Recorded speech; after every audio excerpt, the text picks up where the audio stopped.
This audio presentation of Thought Vibration by William W. Atkinson is brought to you by audioenlightenment.com. Copyright 2011, all rights reserved. Chapter 1. The Law of Attraction in the Thought World. The universe is governed by law, one great law. Its manifestations are multiform, but viewed from the ultimate there is but one law. We are familiar with some of its manifestations, but are almost totally ignorant of certain others. Still, we are learning a little more every day. The veil is being gradually lifted. We speak learnedly of the law of gravitation, but ignore the equally wonderful manifestation, the law of attraction in the thought world. We are familiar with that wonderful manifestation of law which draws and holds together the atoms of which matter is composed. We recognize the power of the law that attracts bodies to the earth, that holds the circling worlds in their places. But we close our eyes to the mighty law that draws us to things that we desire or fear, that makes or mars our life. When we come to see that thought is a force, a manifestation of energy, having a magnet-like power of attraction, we will begin to understand the why and wherefore of many things that have heretofore seemed dark to us. There is no study that will so well repay the student for his time and trouble as the study of the workings of this mighty law of the world of thought, the law of attraction. When we think, we send out vibrations of a fine ethereal substance, which are as real as the vibrations manifesting light, heat, electricity, and magnetism. That these vibrations are not evident to our five senses is no proof that they do not exist. A powerful magnet will send out vibrations and exert a force sufficient to attract itself a piece of steel weighing 100 pounds, but we can neither see, taste, smell, hear, nor feel the mighty force. These thought vibrations, likewise, cannot be seen, tasted, smelled, heard, nor felt in the ordinary way. Although it is true there are record cases of persons peculiarly sensitive to psychic impressions who have perceived powerful thought waves, and very many of us can testify that we have distinctly felt the thought vibrations of others, both while in the presence of the sender and at a distance. Telepathy and its kindred phenomena are not idle dreams. Light and heat are manifested by vibrations of a far lower intensity than those of thought, but the difference is solely in the rate of vibration. The annals of science throw an interesting light upon this question. Professor Elisa Gray, an eminent scientist, says in his little book, The Miracles of Nature, "There is much food for speculation in the thought that there are existing sound waves that no human ear can hear, and color waves of light that no eye can see. The long, dark, soundless space between 40,000 and 400 million vibrations per second, and the infinity of range between 700 million vibrations per second where light ceases in the universe of motion makes it possible to indulge in speculation." M. Williams, in his work entitled Short Chapters in Science, says, "There is no gradation between the most rapid undulations or tremblings that produce our sensation of sound and the slowest of those which give rise to our sensations of gentle warmth. There is a huge gap between them, wide enough to include another world of motion, all lying between our world of sound and our world of heat and light, and there is no good reason whatever for supposing that matter is incapable of such intermediate activity, or that such activity may not give rise to intermediate sensations, provided there are organs for taking up and sensifying their movements. I cite the above authorities merely to give you food for thought, not to attempt to demonstrate to you the fact that thought vibration exists. The last named fact has been fully established to the satisfaction of numerous investigators of the subject, and a little reflection will show you that it coincides with your own experience. We often hear repeated the well-known mental science statement, "Thoughts are things," and we say these words over without consciously realizing just what is the meaning of the statement. If we fully comprehend the truth of the statement and the natural consequence of the truth back of it, we should understand many things which have appeared dark to us, and would be able to use the wonderful power thought force just as we use any other manifestation of energy. As I have said, when we think, we set into motion vibrations of a very high degree, but just as real as the vibrations of light, heat, sound, and electricity.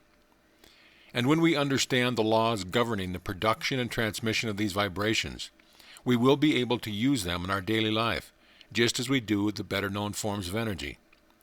That we cannot see, hear, weigh, or measure these vibrations is no proof that they do not exist.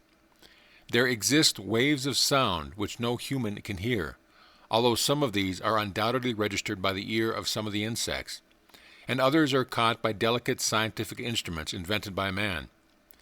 Yet there is a great gap between the sounds registered by the most delicate instruments and the limit which man's mind, reasoning by analogy, knows to be the boundary line between sound waves and some of the others of vibrations.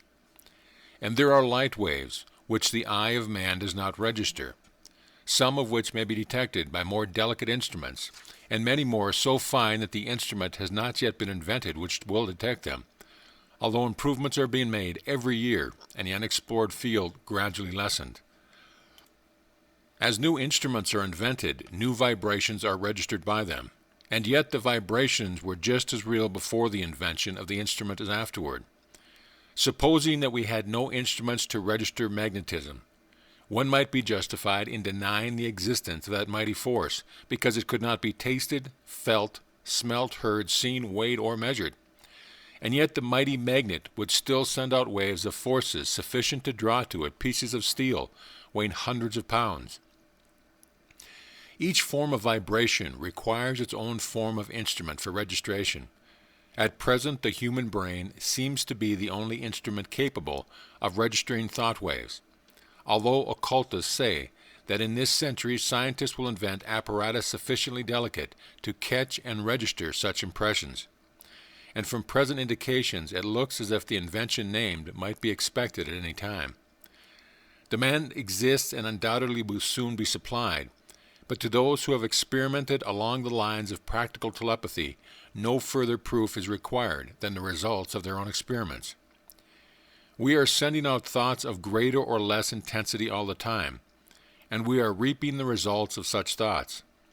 Not only do our thought waves influence ourselves and others, but they have a drawing power. They attract to us the thoughts of others, things, circumstances, people, luck in accord with the character of the thought uppermost in our minds.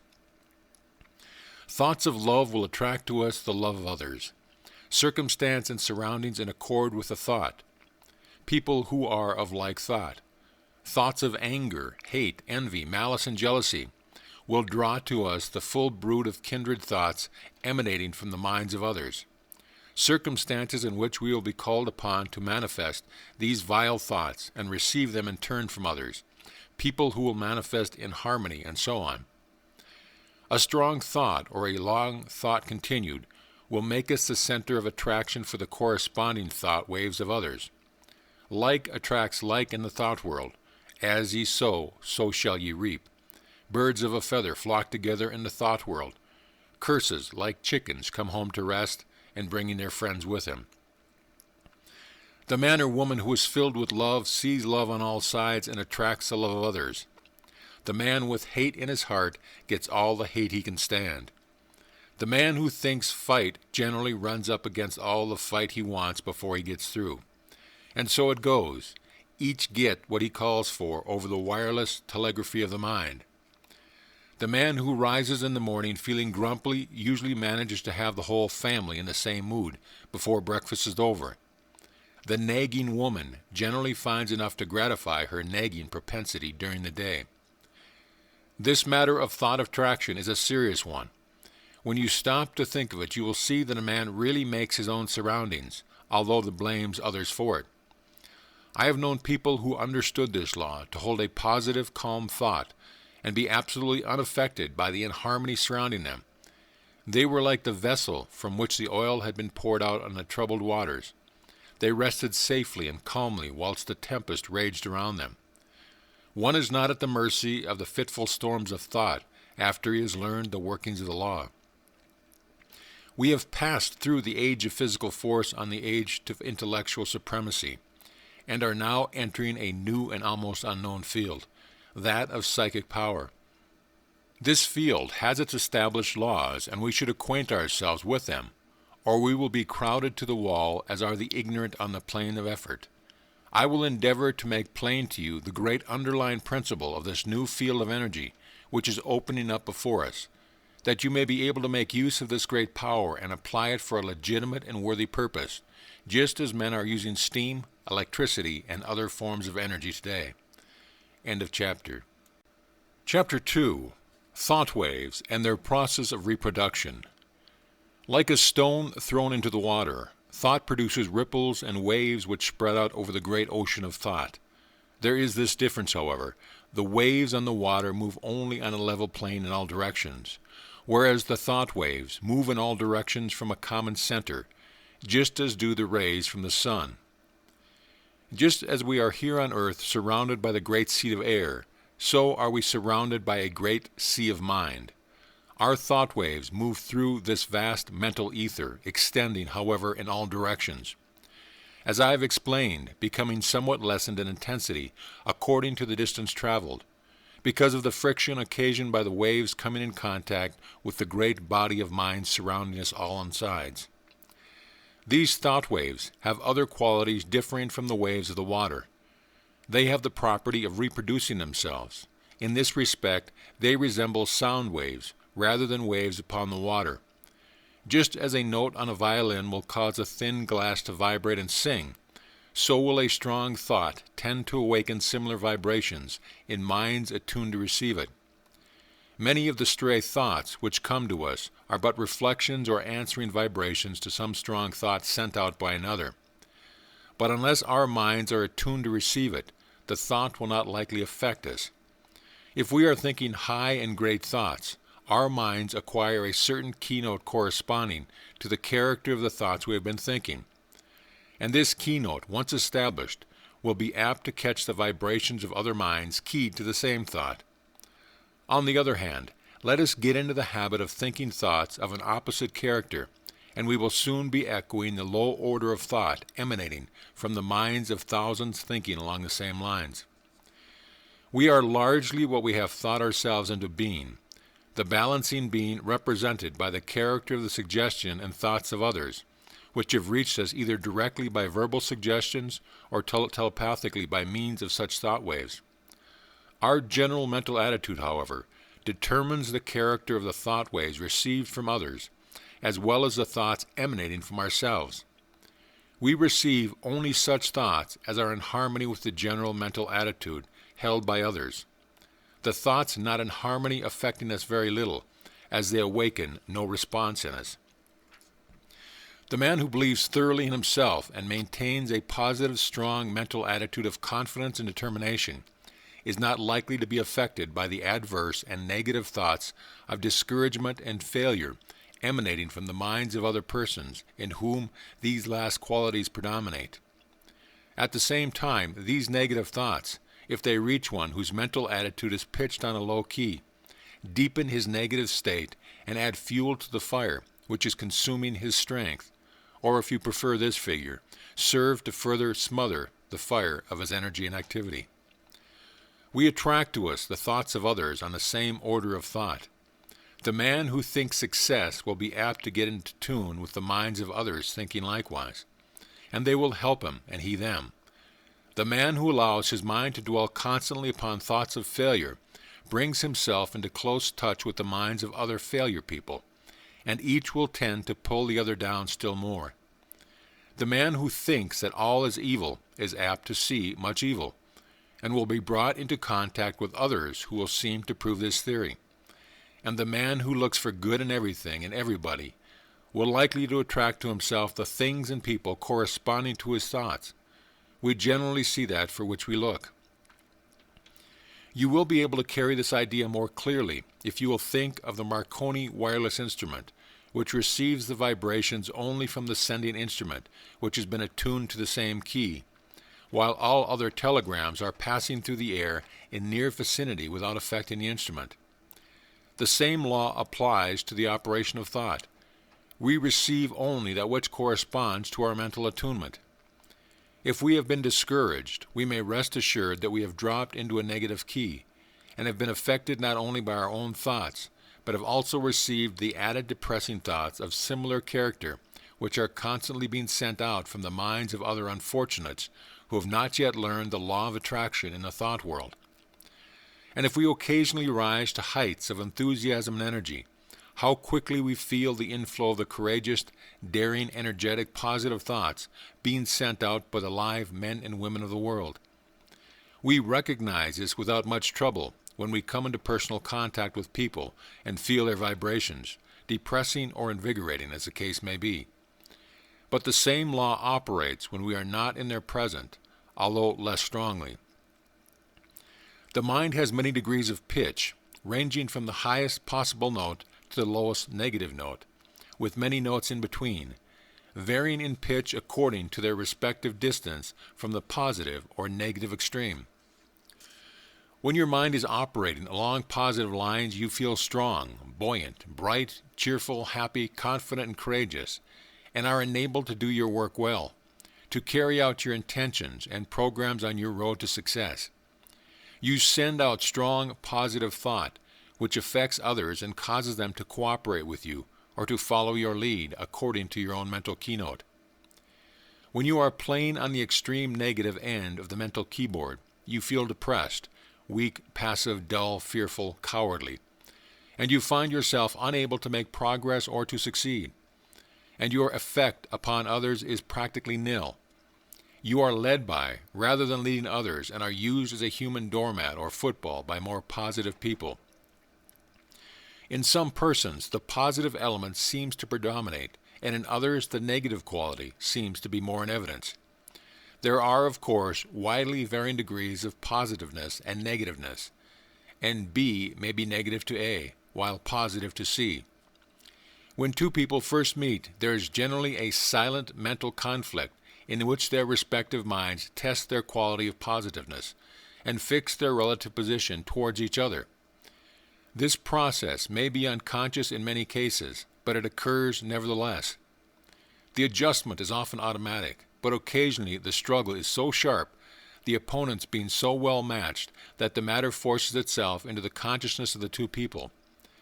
Sometimes both parties are so much alike in their degrees of positiveness that they fail to come to terms mentally. They never really are able to get along with each other, and they are neither mutually repelled and separate or else stay together amid constant broils and wrangling. We are positive or negative to everyone with whom we have relations. We may be positive to our children, our employees and dependents, but we are at the same time negative to others to whom we occupy inferior positions, or whom we have allowed to assert themselves over us. Of course, something may occur, and we will suddenly become more positive than the man or woman to whom we have heretofore been negative. We frequently see cases of this kind, and as the knowledge of these mental laws become more general, we will see many more instances of persons asserting themselves and making use of their newfound power. But remember, you possess the power to raise the keynote of your mind to a positive pitch by an effort of will. And of course, it is equally true that you may allow yourself to drop into a low negative note by carelessness or a weaker will. There are more people on the negative plane of thought than on the positive plane, and consequently, there are more negative thought vibrations in the operation in our mental atmosphere. But happily for us, this is counterbalanced by the fact that a positive thought is infinitely more powerful than a negative one. And if by force of will we raise ourselves to a higher mental key, we can shut out the depressing thoughts and may take up the vibrations corresponding with our changed mental attitude. This is one of the secrets of the affirmations and autosuggestions used by the several schools of mental science and the other New Thought cults. There is no particular merit in affirmations of themselves, but they serve a twofold purpose. They tend to establish new mental attitudes within us and act wonderfully in the direction of character building, the science of making ourselves over. And two, they tend to raise the mental keynote so that we may get the benefit of the positive thought waves of others on the same plane of thought. Whether or not we believe in them, we are constantly making affirmations. The man who asserts that he can and will do a thing, and asserts it earnestly, develops in himself the qualities conducive to the well-being and doing of that thing. and at the same time places his mind in the proper key to receive all the thought waves likely to help him in doing. If, on the other hand, one says and feels that he is going to fail, he will choke and smother the thoughts coming from his own subconscious mentality, which are intended to help him, and at the same time will place himself in tune with the failure thought of the world. And there is plenty of the latter kind of thought around, I can tell you. Do not allow yourselves to be affected by the adverse and negative thoughts of those around you. Rise to the upper chambers of your mental dwelling and key yourself up to a strong pitch, away from the vibrations of the lower planes of thought. Then you will not only be immune to their negative vibrations, but will be in touch with the great body of strong, positive thoughts coming from those of your own plane of development. My aim will be to direct and train you in the proper use of thought and will, that you may have yourself well in hand and may be able to strike the positive key at any moment you may feel it necessary. It is not necessary to strike the extreme note on all occasions. The better plan is to keep yourself in a comfortable key without much strain, and to have means of command whereby you can rise the pitch at once when occasion demands. By this knowledge, you will not be at the mercy of the old automatic action of the mind, but may have it well under your own control. Development of the will is very much like the development of a muscle, a matter of practice and gradual improvement. At first it is apt to be tiresome, but at each trial one grows stronger until the new strength becomes real and permanent. Many of us have made ourselves positive under sudden calls or emergencies. We are in the habit of bracing up when occasion demands, but by intelligent practice you will be so much strengthened that your habitual state will be equal to your bracing up stage now. And then when you find it necessary to apply the spur, you will be able to reach a stage not dreamed of at present. Do not understand me as advocating a high tension continuously. This is not at all desirable, not only because it is apt to be too much of a strain upon you, but also because you will find it desirable to relieve the tension at times and become receptive that you may absorb impressions. It is well to be able to relax and assume a certain degree of receptiveness, knowing that you are always able to spring back to a more positive state of will. The habitually strong, positive man loses much enjoyment and recreation. Positive, you give out expressions. Receptive, you take in impressions. Positive, you are a teacher. Receptive, a pupil. It is not only a good thing to be a good teacher, but it is also very important to be a good listener at times. End of chapter. Chapter 3. A Talk About the Mind. Man has but one mind, but he has many mental faculties, each faculty being capable of functioning along two different lines of mental effort. There are no distinct dividing lines separating the two several functions of a faculty, but they shade into each other as do the colors of the spectrum. An active effort of any faculty of the mind is the result of a direct impulse imparted at the time of the effect. A passive effort of any faculty of the mind is the result of either a preceding active effort of the same mind, an active effort of another along the lines of suggestion, thought vibrations from the mind of another, thought impulses from an ancestor transmitted by the laws of heredity, including impulses transmitted from generation to generation, from the time of the original vibratory impulse imparted by the primal cause, which impulses gradually unfold and unsheath when the proper state of evolutionary development is reached. The active effort is newborn, fresh from the mint, whilst the passive effort is of less recent creation, and in fact is often the result of vibratory impulses imparted in ages long past. The active effort makes its own way, brushing aside the impending vines and kicking from its path the obstructing stones. The passive effort travels along the beaten path. A thought impulse or motion impulse, originally caused by an active effort of faculty, may become by continued repetition or habit strictly automatic, the impulse given it by the repeated active effort developing a strong momentum which carries it on along passive lines until stopped by another active effort or its direction changed by the same cause. On the other hand, thought impulses or motion impulses continued along passive lines may be terminated or corrected by an active effort. The active function creates, changes, or destroys. The passive function carries on the work given it by the active function and obeys orders and suggestion. The active function produces the thought habit or motion habit and imparts to it the vibrations, which carry it on along the passive lines thereafter. The active function also has the habit to send forth vibrations which neutralize the momentum of the thought habit or motion habit. It also is able to launch a new thought habit or motion habit with stronger vibrations, which overcomes and absorbs the first thought or motion and substitutes the new one. All thought impulses or motion impulses, once started on their errands, continue to vibrate along passive lines until corrected or terminated by subsequent impulses imparted by the active function or other controlling power. The continuance of the original impulse adds momentum and force to it, and renders its correction or termination more difficult. This explains that which is called the force of habit. I think that this will be readily understood by those who have struggled to overcome a habit which has had and been easily acquired. The law applies to good habits as well as bad. The moral is obvious. Several of the faculties of the mind often combine to produce a single manifestation. A task to be performed may call for the combined exercise of several faculties, some of which may manifest by active effort and others by passive effort.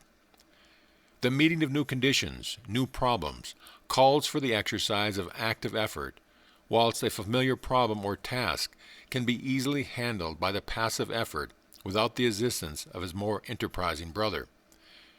There is in nature an instinctive tendency of living organisms to perform certain actions. The tendency of an organized body to seek that which satisfies the wants of the organism. This tendency is sometimes called appetency. It is really a passive mental impulse, originating with the impetus imparted by the principal cause, and transmitted along the lines of evolutionary development, gaining strength and power as it progresses. The impulse of the primal cause is assisted by the powerful upward attraction exerted by the Absolute. In plant life, this tendency is plainly discernible, ranging from the lesser exhibitions in the lower types to the greater in the higher types. It is that which is generally spoken of as the life force in plants. It is, however, a manifestation of rudimentary mentation, functioning along the lines of passive effort. In some of the higher forms of plant life, there appears a faint color of independent life action, a faint indication of choice of volition. Writers on plant life relate many remarkable instances of this phenomena. It is undoubtedly an exhibition of rudimentary active mentation. In the lowest animal kingdom, a very high degree of passive mental effort is found, and varying in degree in the several families and species, a considerable amount of active mentation is apparent. The lower animal undoubtedly possesses reason only in a lesser degree than man, and in fact, the display of volitional mentation exhibited by an intelligent animal is often nearly as high as that shown by the lower types of man or by a young child. As a child before birth shows in its body the stages of the physical evolution of man, so does a child before and after birth until maturity manifest the stages of the mental evolution of man. Man, the highest type of life yet produced, at least upon this planet, shows the highest form of passive mentation, and also a much higher development of active mentation than is seen in the lower animals. And yet the degrees of that power vary widely among the different races of men. Even among men of our race, the different degrees of active mentation are plainly noticeable, these degrees not depending by any means upon the amount of culture, social position, or educational advantages possessed by the individual. Mental culture and mental development are two very different things. You have but to look around to see the different stages of the development of active mentation in man. The reasoning of many men is scarcely more than passive mentation, exhibiting but little of the qualities of volitional thought. They prefer to let other men think for them. Active mentation tires them, and they find the instinctive, automatic, passive mental processes much easier. Their minds work along the lines of least resistance. They are but little more than human sheep. Among the lower animals and the lower types of men, active mentation is largely confined to the grosser faculties. The more material plane, the higher mental faculties working along the instinctive, automatic lines of the passive function. As the lower forms of life progressed in the evolutionary scale, they developed new faculties which were latent within them. These faculties always manifested in the form of rudimentary passive functioning, and afterwards worked up through higher passive forms, until the active functions were brought into play. The evolutionary process still continues, the invariable tendency being toward the goal of highly developed active mentation. This evolutionary progress is caused by the vibratory impulse imparted by the primal cause, aided by the uplifting attraction of the Absolute. This law of evolution is still in progress, and man is beginning to develop new powers of mind, which of course are first manifesting themselves along the lines of passive effort. Some men have developed these new faculties to a considerable degree, and it is possible that before long man will be able to exercise them along the line of their active functions. In fact, this power has already been attained by a few. This is the secret of the Oriental occultists and some of their Occidental brethren. The amenability of the mind to the will can be increased by properly directed practice. That which we are in the habit of referring to as strengthening of the will is in reality the training of the mind to recognize and absorb the power within. The will is strong enough. It does not need strengthening, but the mind needs to be trained to receive and act upon the suggestions of the will. The will is the outward manifestation of the I am. The will current is flowing in full strength along the spiritual wires, but you must learn how to rise the trolley pole to touch it before the mental car will move. This is a somewhat different idea from that which you have been in the habit of receiving from writers on the subject of willpower. But it is correct, as you will demonstrate to your own satisfaction if you will follow up the subject by experimenting along the proper lines. The attraction of the Absolute is drawing man upward, and the vibratory force of the primal impulse has not yet exhausted itself. The time of evolutionary development has come when man can help himself. The man who understands the law can accomplish wonders by means of the development of the powers of the mind, whilst the man who turns his back upon the truth will suffer from his lack of knowledge of the law. He who understands the laws of his mental being develops his latent powers and uses them intelligently. He does not despise his passive mental functions and makes good use of them also, charges them with the duties for which they are best fitted, and is able to obtain wonderful results from their work, having mastered them and trained them to do the bidding of the higher self. When they fail to do their work properly, he regulates them, and his knowledge prevents him from meddling with them unintelligently, and thereby doing himself harm. He develops the faculties and powers latent within him, and learns how to manifest them along the line of active mentation as well as passive. He knows that the real man within him is the master to whom both active and passive functions are but tools. He has banished fear and enjoys freedom. He has found himself. He has learned the secret of the I am. End of chapter. Chapter 4. Mind Building. Man can build up his mind and make it what he wills. In fact, we are mind building every hour of our lives, either consciously or unconsciously. The majority of us are doing the work unconsciously, but those who have seen a little below the surface of things have taken the matter in hand and have become conscious creators of their own mentality. They are no longer subject to the suggestions and influence of others, but have become masters of themselves. They assert the I and compel obedience from the subordinate mental faculties. The I is the sovereign of the mind, and what we call will is the instrument of the I. Of course, there is something back of this, and the universal will is higher than the will of the individual, but the latter is in much closer touch with the universal will than is generally supposed. And when one conquers the lower self and asserts the I, he becomes in close touch with the universal will and partakes largely of its wonderful power. The moment one asserts the I and finds himself, he establishes a close connection between the individual will and the universal will. But before he is able to avail himself of the mighty power at his command, he must first effect the mastery of the lower self. Think of the absurdity of man claiming to manifest powers when he is the slave of the lower parts of his mental being, which should be subordinate. Think of a man being the slave of his moods, passions, animal appetites, and lower faculties, and at the same time trying to claim the benefits of the will. Now I am not preaching asceticism, which seems to me to be a confession of weakness. I am speaking of self-mastery, the assertion of the I over the subordinate parts of oneself. In the higher view of the subject, this I is the only real self, and the rest is the non-self. But our space does not permit the discussion of this point, and we will use the word self as meaning the entire man. Before a man can assert the I in its full strength, he must obtain the complete mastery of the subordinate parts of the self. All things are good when we learn to master them, but no thing is good when it masters us.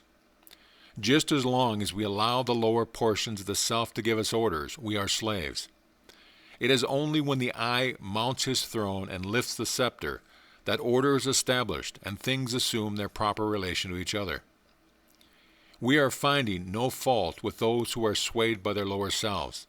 They are in a lower grade of evolution and will work up in time.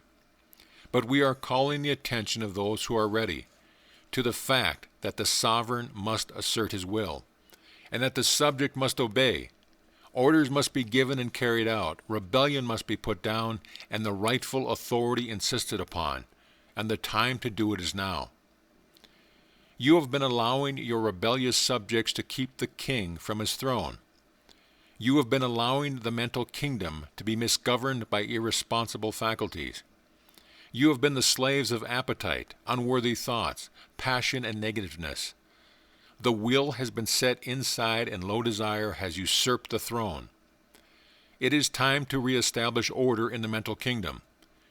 You are able to assert the mastery over any emotion, appetite, passion, or class of thoughts by the assertion of will. You can order fear to go to the rear, jealousy to leave your presence, hate to depart from your side, anger to hide itself, worry to cease troubling you, uncontrolled appetite and passion to bow in submission and to become humble slaves instead of masters, all by the assertion of the I.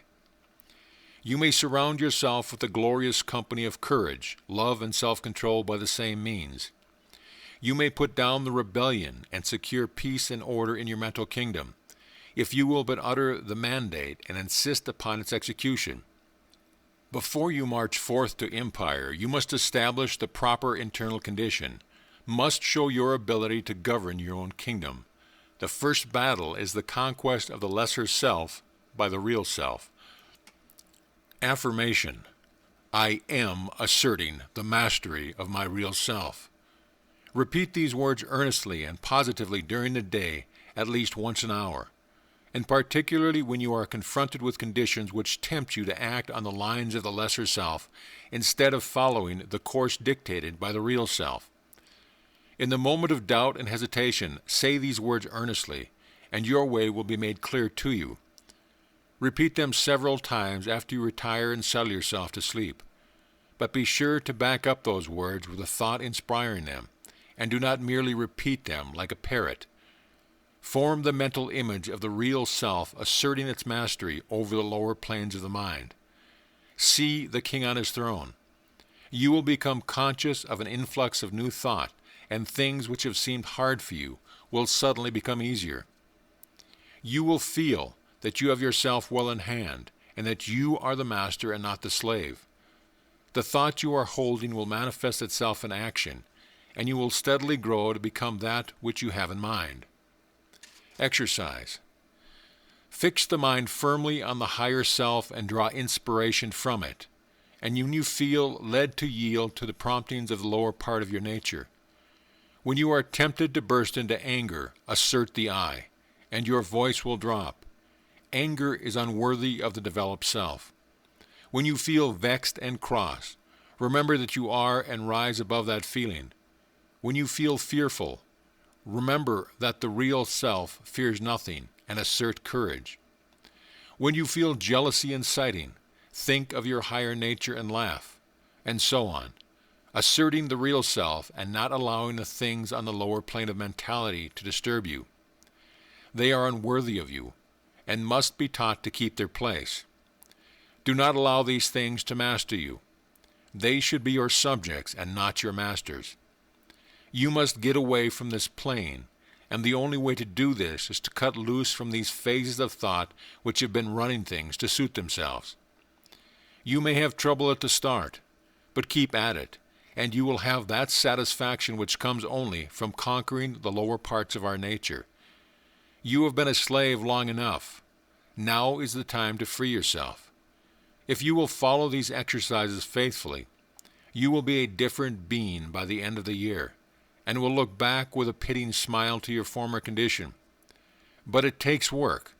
This is not child's play, but a task for an earnest man and woman. Will you make the effort? End of chapter. Chapter 5, The Secret of the Will. While psychologists may differ in their theories regarding the nature of the will, none deny its existence, nor question its power. All persons recognize the power of strong will. All see how it may be used to overcome the greatest obstacles. But few realize that the will may be developed and strengthened by intelligent practice. They feel that they could accomplish wonders if they had a strong will, but instead of attempting to develop it, they content themselves with vain regrets. They sigh but do nothing.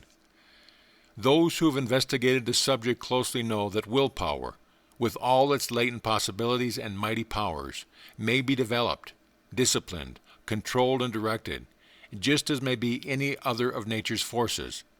It does not matter what theory you may entertain about the nature of the will. You will obtain the results if you practice intelligently. Personally, I have a somewhat odd theory about the will. I believe that every man has, potentially, a strong will, and that all he has to do is to train his mind to make use of it. I think that in the higher regions of the mind of every man is a great store of willpower awaiting his use. The will current is running along the psychic wires, and all that is necessary to do is to raise the mental trolley pole and bring down the power for your use. And the supply is unlimited, for your little storage battery is connected with the great powerhouse of the universal willpower, and the power is inexhaustible.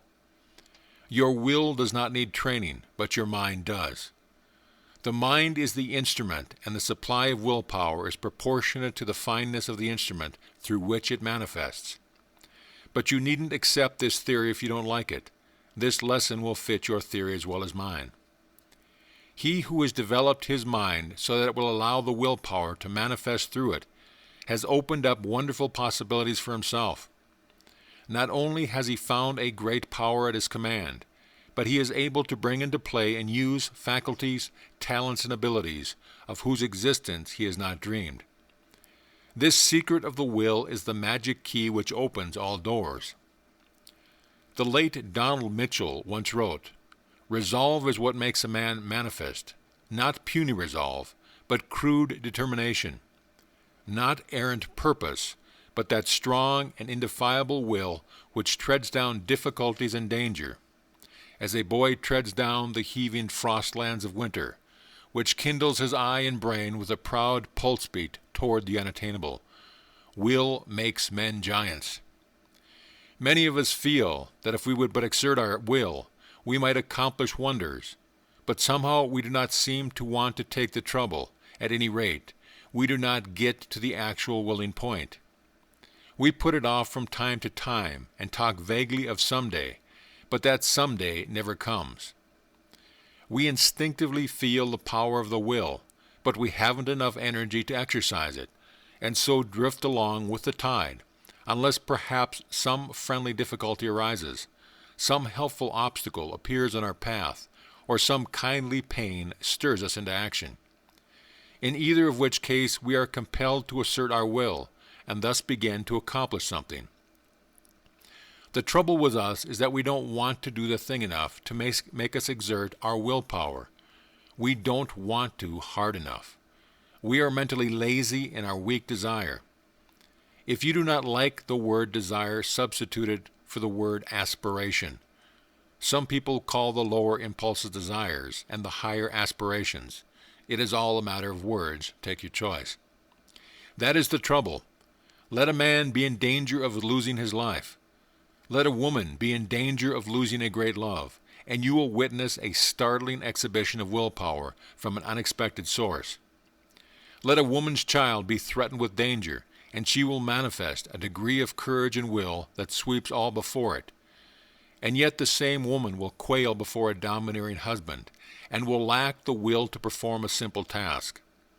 A boy will do all sorts of work if he but considers it play, and yet he can scarcely force himself to cut a little firewood. Strong will follows strong desire. If you really want to do a thing very much, you can easily develop the willpower to accomplish it. The trouble is that you have really not wanted to do these things, and yet you blame your will. You say that you do want to do it, but if you stop to think, you will see that you really want to do something else more than the thing in question. You are not willing to pay the price of attainment.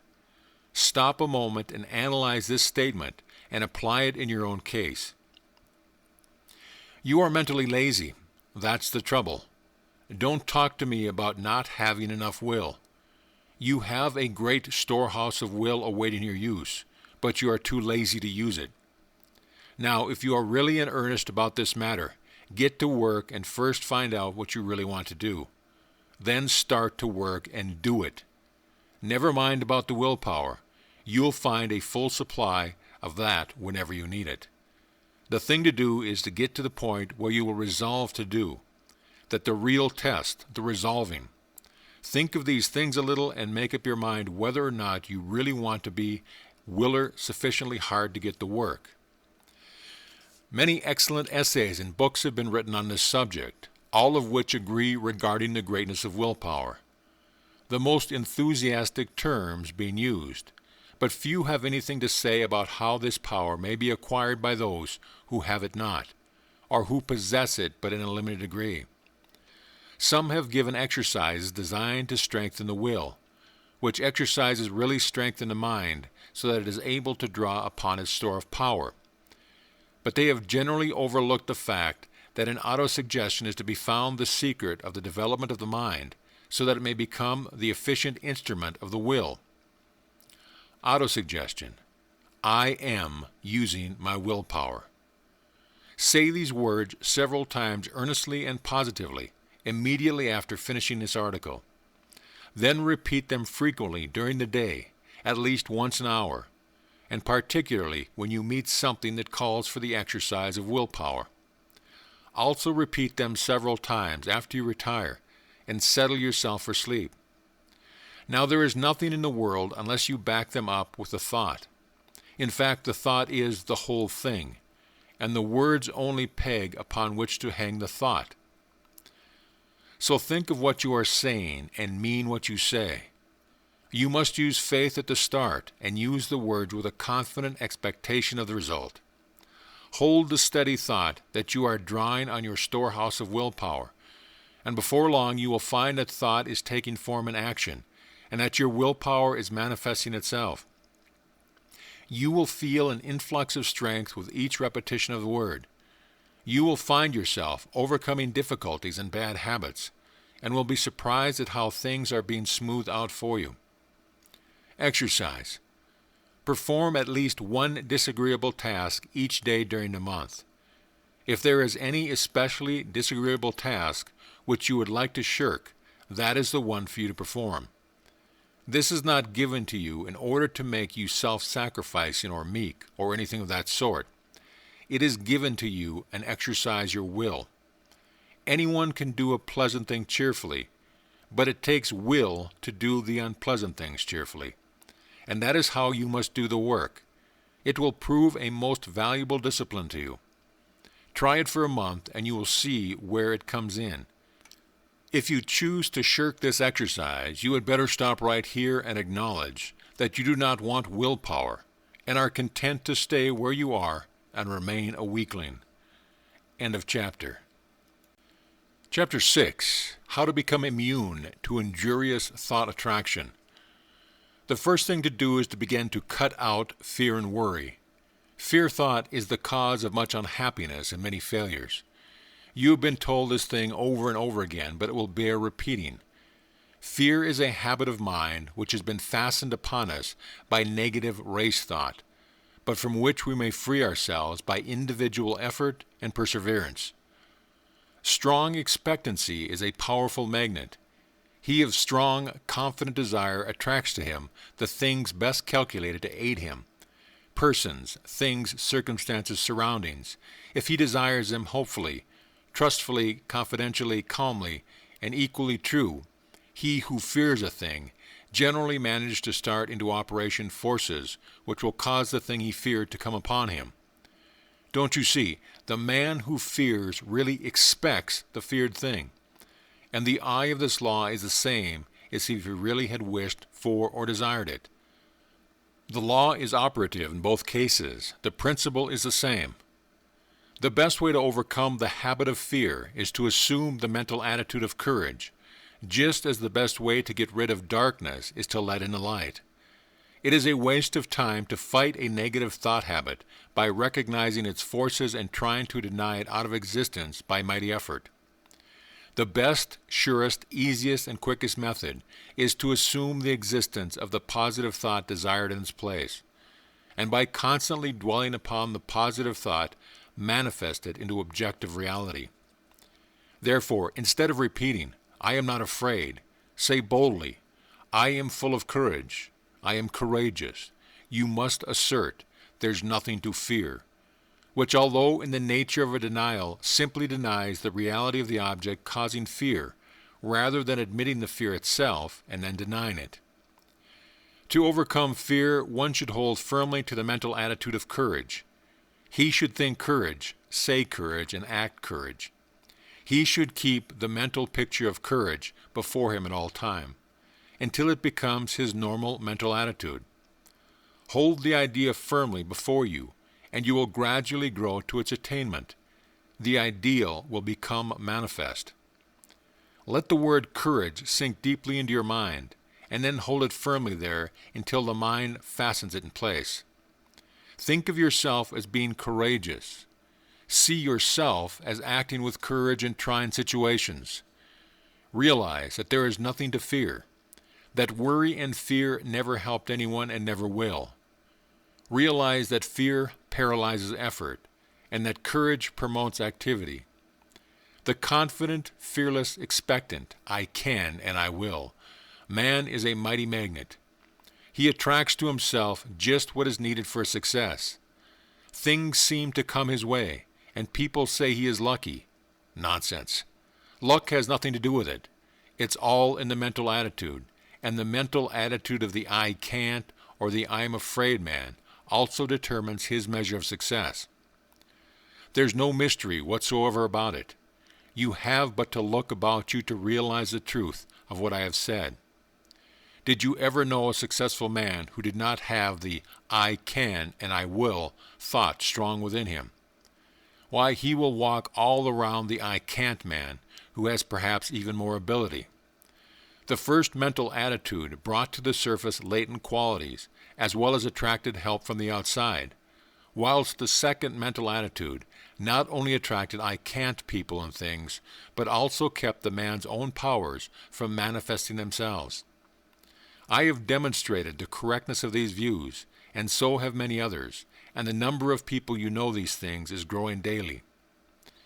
Don't waste your thought force, but use it to advantage.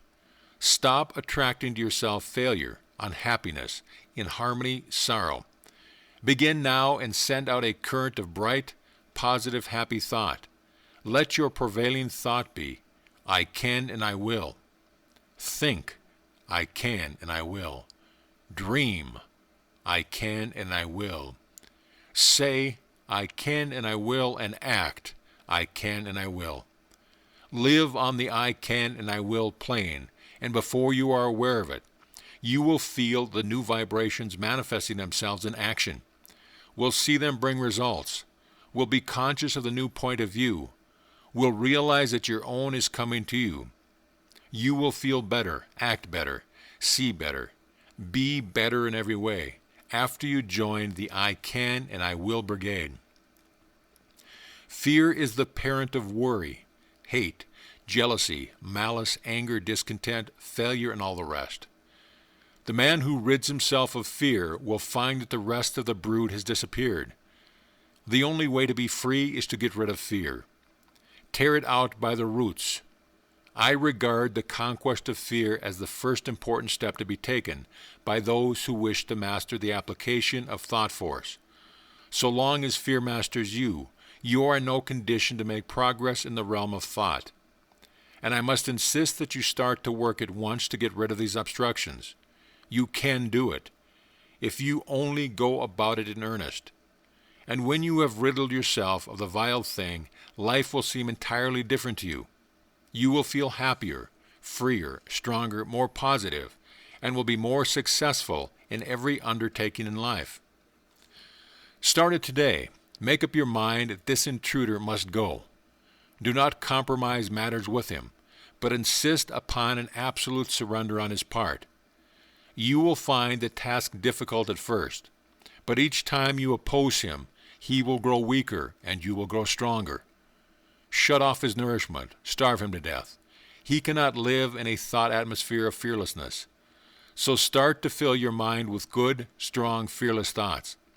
Keep yourself busy thinking fearlessness, and fear will die of its own accord. Fearlessness is positive. Fear is negative, and you may be sure that the positive will prevail.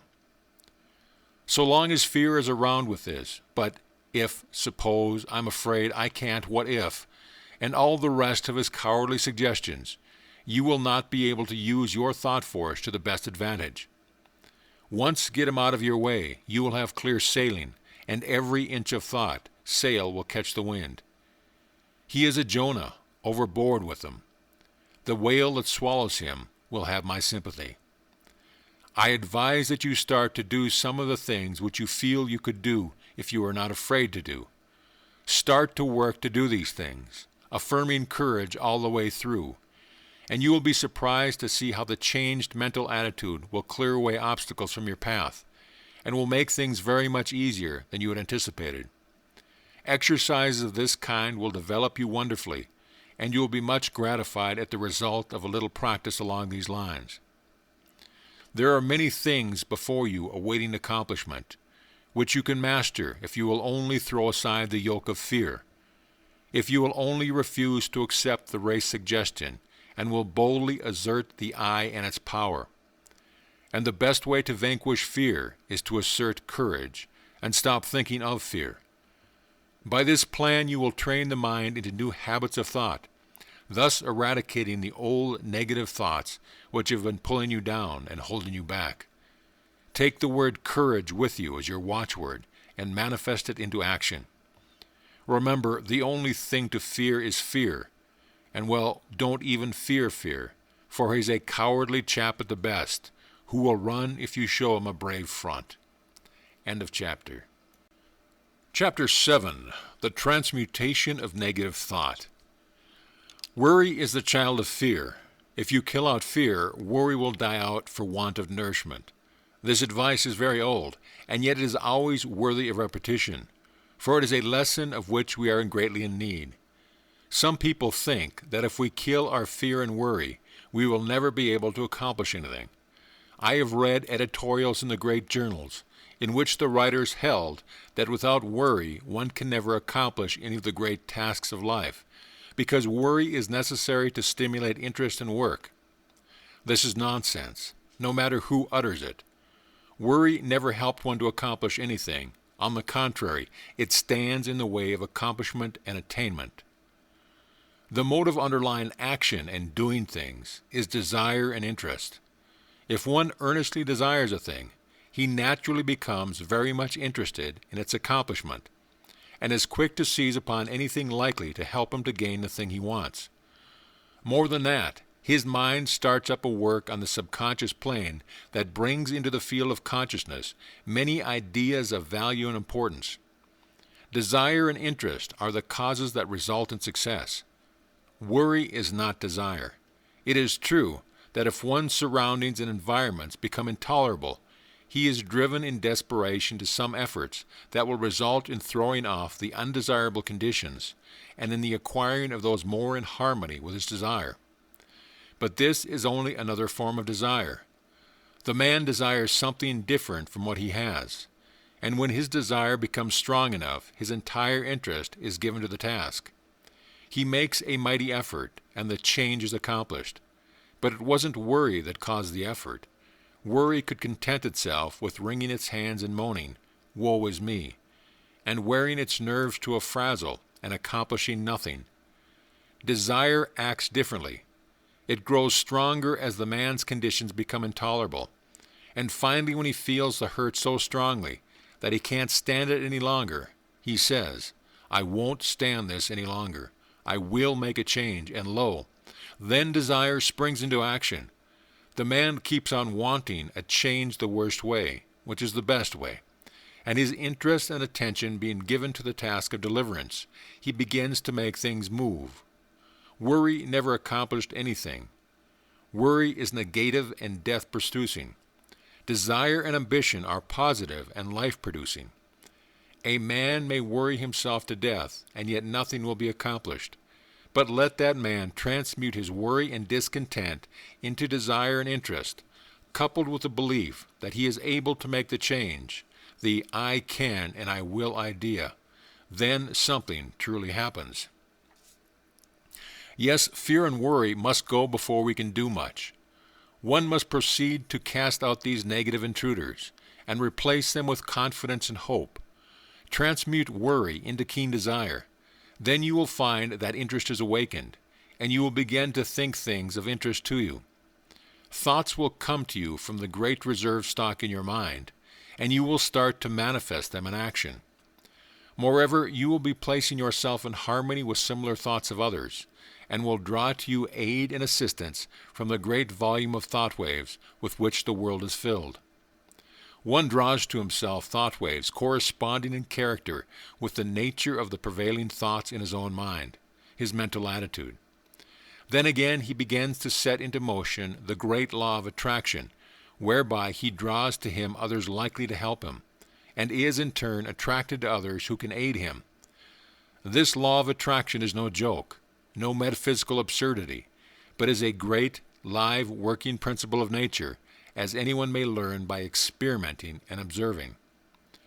To succeed in anything, you must want it very much. Desire must be in evidence in order to attract. The man of weak desire attracts very little to himself. The stronger the desire, the greater the force set in motion. You must want a thing hard enough before you can get it. You must want it more than you do the things around you, and you must be prepared to pay the price for it. The price is the throwing overboard of certain lesser desires that stand in the way of the accomplishment of the greater one. Comfort, ease, leisure, amusements, and many other things may have to go. Not always, though. It all depends on what you want. As a rule, the greater the thing desired, the greater the price to be paid for it. Nature believes in adequate compensation, but if you really desire a thing in earnest, you will pay the price without question, for the desire will dwarf the importance of the other things. You say that you want a thing very much and are doing everything possible toward its attainment. Pshaw! You are only plain desire. Do you think the thing as much as a prisoner wants freedom, as much as a dying man wants life? Look at the almost miraculous things accomplished by prisoners desiring freedom. Look how they work through steel plates and stone walls with a bit of stone. Is your desire as strong as that? Do you work for the desired thing as if your life depended upon it? Nonsense. You don't know what desire is. I tell you, if a man wants a thing as much as the prisoner wants freedom, or as much as a strongly vital man wants life, then that man will be able to sweep away obstacles and impediments apparently immovable. The key to attainment is desire, confidence, and will. This key will open many doors. Fear paralyzes desire. It scares the life out of it. You must get rid of fear. There have been times in my life when fear would get a hold of me and take a good, firm grip on my vitals, and I would lose all hope, all interest, all ambition, all desire. But thank the Lord, I have always managed to throw off the grip of the monster and face my difficulty like a man. And lo, things would seem to be straightened out for me somehow. Either the difficulty would melt away, or I would be given means to overcome or get around, or under or over it. It is strange how this works. No matter how great is the difficulty, when we finally face it with courage and confidence in ourselves, we seem to pull through somehow. And then we begin to wonder what we were scared about in the first place. This is not a mere fancy. It is the working of a mighty law, which we do not as yet fully understand, but which we may prove at any time. People often asked, "It's all very well for you New Thought people to say, 'Don't worry.' But what's a person to do when he thinks of all the possible things ahead of him, which might upset him and his plans? Well, all that I can say is that the man is foolish to bother about thinking of troubles to come at some time in the future. The majority of things that we worry about don't come to pass at all. A large proportion of the others come in a milder form than we anticipated. And there are always other things which come at the same time which helps you to overcome the trouble. The future holds in store for us not only difficulties to be overcome, but also agents to help us in overcoming the difficulties. Things adjust themselves. We are prepared for any trouble which may come upon us, and when the time comes, we somehow find ourselves able to meet it. God not only tempers the wind to the shorn lamb, but he also tempers the shorn lamb to the wind. The winds and the shearing do not come together. There is usually enough time for the lamb to get seasoned, and then he generally grows new wool before the cold blast comes. It has been well said that 9/10 of the worries are over things which never come to pass, and that the other 10th is over things of little or no account. So what's the use in using up all your reserve force in fretting over future troubles, if this be so? Better wait until your troubles really come before you to worry. You will find that by this storing up of energy, you will be able to meet about any sort of trouble that comes your way. What is it that uses up all the energy in the average man or woman anyway? Is it the real overcoming of difficulties or the worrying about impending troubles? It's always tomorrow, tomorrow, and yet tomorrow never comes just as we feared it would. Tomorrow is all right. It carries in its grip good things as well as troubles. Bless my soul, when I sit down and think over the things which I once feared might possibly descend upon me, I laugh. Where are those feared things now? I don't know. Have almost forgotten that I ever feared them. You do not need fight worry. That isn't the way to overcome the habit. Just practice concentration, and then learn to concentrate upon something right before you, and you will find that the worry thought has vanished. The mind can think of but one thing at a time. And if you concentrate upon a bright thing, the other thing will fade away. There are better ways of overcoming objectionable thoughts than by fighting them. Learn to concentrate upon thoughts of an opposite character, and you will have solved the problem. When the mind is full of worry thoughts, it cannot find time to work out plans to benefit you. But when you have concentrated upon bright, helpful thoughts, you will discover that it will start to work subconsciously, and when the time comes, you will find all sorts of plans and methods by which you will be able to meet the demands upon you. Keep your mental attitude right, and all things will be added unto you. There's no sense in worrying. Nothing has ever been gained by it, and nothing ever will be. Bright, cheerful, and happy thoughts attract bright, cheerful, and happy things to us. Worry drives them away. Cultivate the right mental attitude. End of chapter. Chapter 8. The Law of Mental Control. Your thoughts are either faithful servants or tyrannical masters, just as you allow them to be. You have the say about it. Take your choice. They will either go about your work under direction of the firm will, doing it by the best they know how, not only in your waking hours, but when you are asleep. Some of our best mental work performed for us when our conscious mentality is at rest, as an evidenced by the fact that when the morning comes, we find troublesome problems have been worked out for us during the night, after we had dismissed them from our minds. Apparently, or they will ride all over us and make us their slaves if we are foolish enough to allow them to do so. More than half the people of the world are slaves of every vagrant thought which may see fit to torment them. Your mind is given you for your good and for your own use, not to use you. There are very few people who seem to realize this and who understand the art of managing the mind. The key to the mastery is concentration. A little practice will develop within every man the power to use the mental machine properly. When you have some mental work to do, concentrate upon it to the exclusion of everything else, and you will find that the mind will get right down to business, to the work at hand, and matters will be cleared up in no time. There is an absence of friction, and all waste motion or lost power is obviated. Every pound of energy is put to use, and every revolution of the mental driving wheel counts for something. It pays to be able to be a competent mental engineer. And the man who understands how to run his mental engine knows that one of the important things is to be able to stop it when the work has been done. He does not keep putting coal in the furnace and maintaining a high pressure after the work is finished, or when the day's portion of the work has been done, and the fire should be banked until the next day.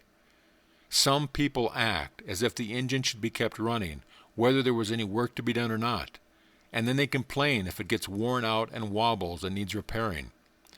These mental engines are fine machines and need intelligent care.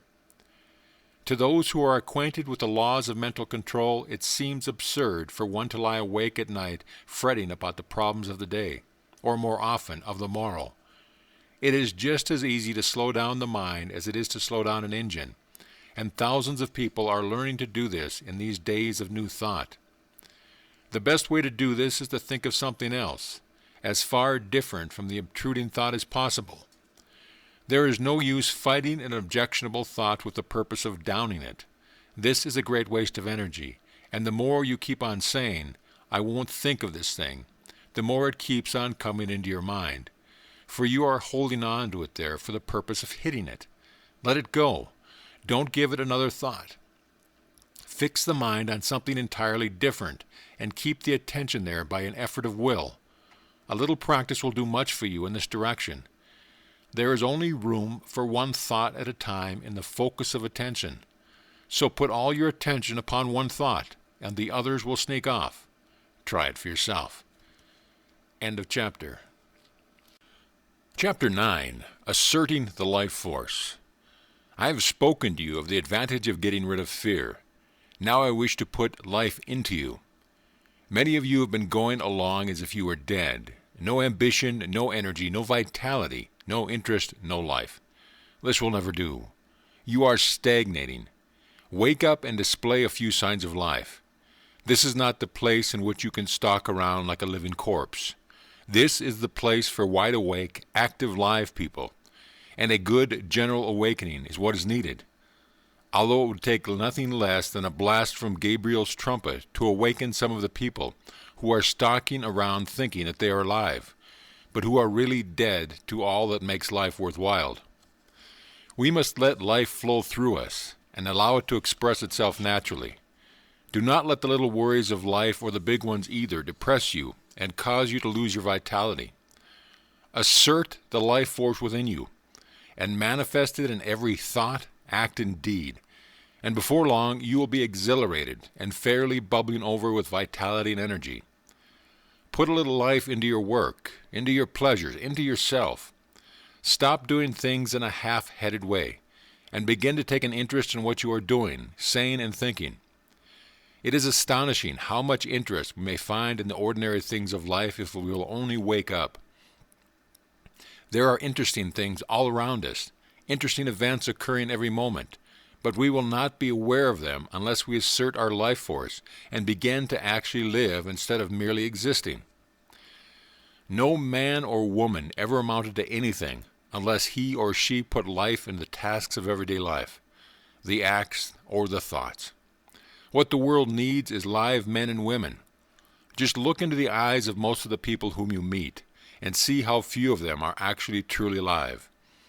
The most of them lack the expression of conscious life which distinguishes the man who lives from the one who simply exists. I want you to acquire this sense of conscious life so that you may manifest it in your life and show what mental science has done for you. I want you to get to work today and begin to make yourselves over according to the latest pattern. You can do this if you will only take the proper interest in the task. Affirmation and exercise. Fix in your mind the thought that the I within you is very much alive and that you are manifesting life fully, mentally and physically. And keep this thought there, aiding yourself with constant repetitions of the watchword. Don't let the thought escape you, but keep pushing it back into the mind. Keep it before the mental vision as much as possible. Repeat the watchword when you awaken in the morning. Say it when you retire at night. And say it at meal times and whenever else you can during the day, at least once an hour. Form the mental picture of yourself as filled with life and energy. Live up to it as far as possible. When you start in to perform a task, say, I am alive, and mix up as much life as possible in the task. If you find yourself feeling depressed, say, I am alive, and then take a few deep breaths, and with each inhalation, let the mind hold the thought that you are breathing in strength and life, and as you exhale, hold the thought that you are breathing out old, dead, negative conditions, and are glad to get rid of them. Then finish up with an earnest, vigorous affirmation, I am alive, and mean it when you say it too. And let your thoughts take form and action. Don't rest content with merely saying that you are alive, but prove it with your acts. Take an interest in doing things, and don't go around mooning or daydreaming. Get down to business and live. End of chapter. Chapter 10, Training the Habit Mind. Professor William James, the well-known teacher of and writer upon psychology, very truly says, the great thing in all education is to make our nervous system our ally instead of our enemy. For this we must make automatic and habitual, as early as possible, as many useful actions as we can, and as carefully guard against growing into ways that are likely to be disadvantage. In the acquisition of a new habit, or the leaving off of an old one, we must take care to launch ourselves with such a strong and decided initiative as possible. Never suffer an exception to occur until the new habit is securely rooted in your life. Seize the very first possible opportunity to act on every resolution you make and on every emotional prompting you may experience in the direction of the habits you aspire to gain. This advice is along the lines familiar to all students of mental science, but it states the matter more plainly than the majority of us have done. It impresses upon us the importance of passing on to the subconscious mind the proper impulses, so that they will become automatic and second nature. Our subconscious mentality is a great storehouse for all sorts of suggestion from ourselves and others. As it is the habit mind, we must be careful to send it the proper material from which we make habits. If we get into the habit of doing certain things, we may be sure that the subconscious mentality will make it easier for us to do just the same over and over again, easier each time, until finally we are firmly bound with the ropes and chains of the habit, and find it more or less difficult, sometimes almost impossible, to free ourselves from the hateful thing. We should cultivate good habits against the hour of need. The time will come when we will be required to put forth our best effort, and it rests with us today whether that hour of need shall find us doing the proper thing automatically and almost without thought, or struggling to do it bound down and hindered with the chains of things opposed to that which we desire at the moment. We must be on guard at all times to prevent the forming of undesirable habits. There may be no special harm in doing a certain thing today, or perhaps again tomorrow, but there may be much harm in setting up the habit of doing that particular thing. If you are confronted with the question, which of these two things should I do? The best answer is, I will do that which I would like to become a habit with me. In forming a new habit or in breaking an old one, we should throw ourselves into the task with as much enthusiasm as possible, in order to gain the most ground before the energy expends itself when it meets with friction from the opposing habits already formed. We should start in by making as strong an impression as possible upon the subconscious mentality. Then we should be constantly on guard against temptations to break the new resolutions just this once. This just once idea kills off more good resolutions than any other one can cause. The moment you yield just this once, you introduce the thin edge of the wedge that will, in the end, split your resolution into pieces. Equally important is the fact that each time you resist temptation, the stronger does your resolution become. Act upon your resolution as early and as often as possible. As with every manifestation of thought and action, the stronger does it become. You are adding to the strength of your original resolution every time you back it up with action. The mind has been likened to a piece of paper that has been folded. Ever afterwards, it has a tendency to fold in the same crease, unless we make a new crease or fold, when it will follow the last lines. And the creases are habits. Every time we make one, it is so much easier for the mind to fold along the same crease afterward. Let us make our mental creases in the right direction. End of chapter. Chapter 11. The Psychology of Emotion. One is apt to think of the emotions as independent from habit. We easily may think of one acquiring habits of action, and even of thinking, but we are apt to regard the emotions as something connected with feeling, and quite divorced from intellectual effort. Yet, notwithstanding the distinction between the two, both are dependent largely upon habit, and one may repress, increase, develop, and change one's motions, just as one may regulate habits of action and lines of thought. It is an axiom of psychology that emotions deepen by repetition. If a person allows a state of feeling to thoroughly take possession of him, he will find it easier to yield to the same emotion the second time, and so on, until the particular emotion or feeling becomes second nature to him. If an undesirable emotion shows itself, inclined to take up a permanent abode with you, you had better start to work to get rid of it, or at least to master it. And the best time to do this is at the start, for each repetition renders the habit more firmly entrenched, and the task of dislodging it far more difficult.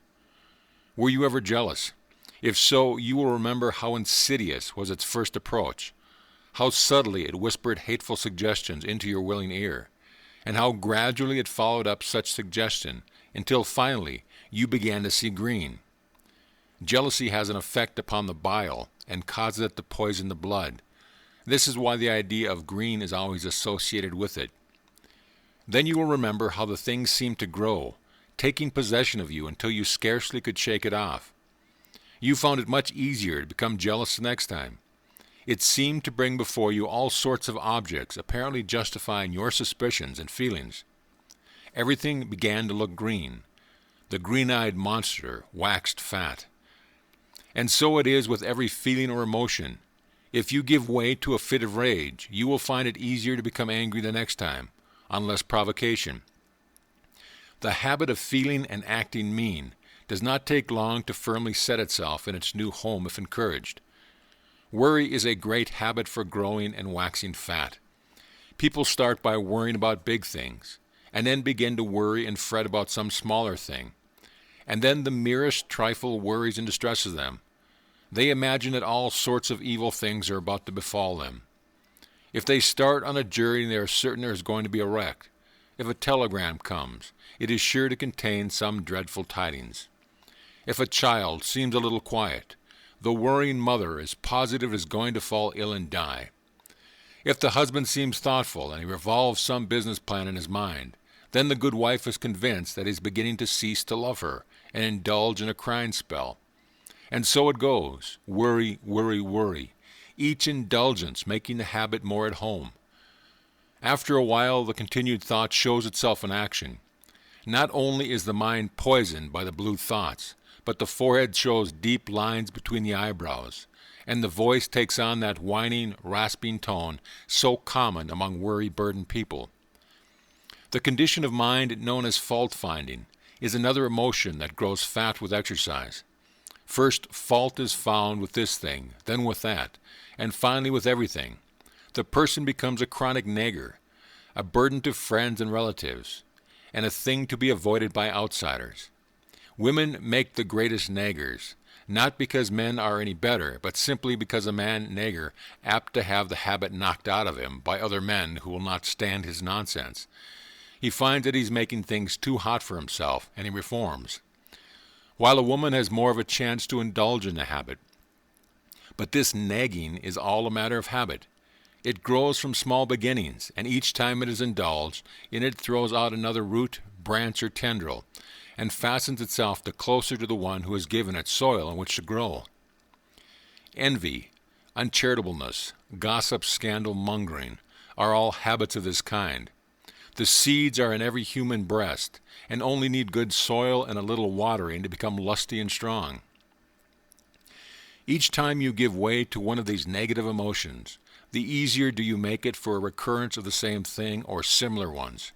Sometimes by encouraging one unworthy emotion, you find that you have given root for a growth of a whole family of these mental weeds.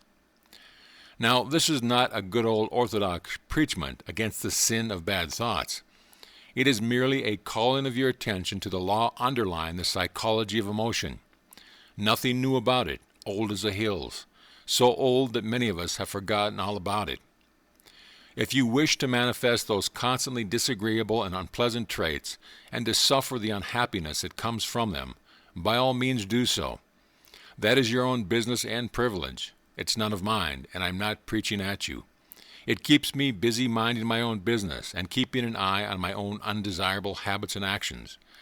I am merely telling you the law regarding the matter, and you may do the rest. If you wish to choke out these habits, there are two ways open to you. First, whenever you find yourself indulging in a negative thought or feeling, take right hold of it and say to it firmly and vigorously, "Get out." It won't like this at first, and will bridle up and curve its back and snarl like an offended cat. But never mind, just say, "Scat." The next time it will be not so confident and aggressive. It will have manifested a little of the fear habit. Each time you repress and choke out a tendency of this kind, the weaker it will become, and the stronger your will be. Professor James says, refuse to express a passion and it dies. Count 10 before venting your anger, and its occasion seems ridiculous. Whistling to keep your courage is no mere figure of speech. On the other hand, sit all day in a moping posture, sigh and reply to everything with a dismal voice, and your melancholy lingers. There is no more valuable precept in moral education than this, as all who have experienced know. If we wish to conquer emotional tendencies in ourselves, we must assiduously, and in the first instant cold-bloodedly, go through the outward movements of these contrary dispositions we prefer to cultivate. Smooth the brow, brighten the eye, contract the dorsal rather than the ventral aspect of the frame, and speak in a major key. Pass the genial compliment, and your heart must be frigid indeed if it does not gradually thaw. End of chapter. Chapter 12. Developing New Brain Cells. I have spoken of the plan of getting rid of undesirable states of feeling by driving them out, but a far better way is to cultivate the feeling or emotion directly opposed to the one you wish to eradicate. We are very apt to regard ourselves as the creatures of our emotions and feelings, and to fancy that these feelings and emotions are we. But such is far from being the truth. It is true that the majority of the race are slaves to their emotions and feelings, and are governed by them to a greater degree. They think that feelings are things that rule one and from which one cannot free himself, and so they cease to rebel. They yield to the feeling without question, although they may know that the emotion or mental trait is calculated to injure them, and to bring unhappiness and failure instead of happiness and success. They say, we are made that way, and let it go at that. The new psychology is teaching the people better things. It tells them that they are masters of their emotions and feelings instead of being their slaves. It tells them that brain cells may be developed that will manifest along desirable lines, and that the old brain cells that have been manifesting so unpleasantly may be placed on the retired list and allowed to atrophy from want of use. People may make themselves over and change their entire natures. This is not mere idle theory, but is a working fact which has been demonstrated by thousands of people, and which is coming more and more before the attention of the race. No matter what theory of mind we entertain, we must admit that the brain is the organ and instrument of the mind, in our present state of existence at least, and that the brain must be considered in this matter. The brain is like a wonderful musical instrument, having millions of keys, upon which we may play innumerable combinations of sound. We come into the world with certain tendencies, temperaments, and predispositions. We may account for these tendencies by heredity, or we may account for them upon theories of preexistence, but the facts remain the same. Certain keys seem to respond to our touch more easily than others. Certain notes seem to sound forth as the current of circumstances sweeps over the strings, and certain other notes are less easily vibrated. But we find that if we but make an effort of the will to restrain the utterance of some of these easily sounded strings, they will grow more difficult to sound, and less liable to be stirred by a passing breeze. And if we will pay attention to some of the other strings that have not been giving forth a clear tone, we will soon get them in good working order. Their notes will chime forth clear and vibrant, and will drown the less pleasant sounds. We have millions of unused brain cells awaiting our cultivation. We are using but a few of them, and some of these we are working to death. We are able to give some of these cells a rest by using other cells. The brain may be trained and cultivated in a manner incredible to one who has not looked into the subject. Mental attitudes may be acquired and cultivated, changed and discarded at will.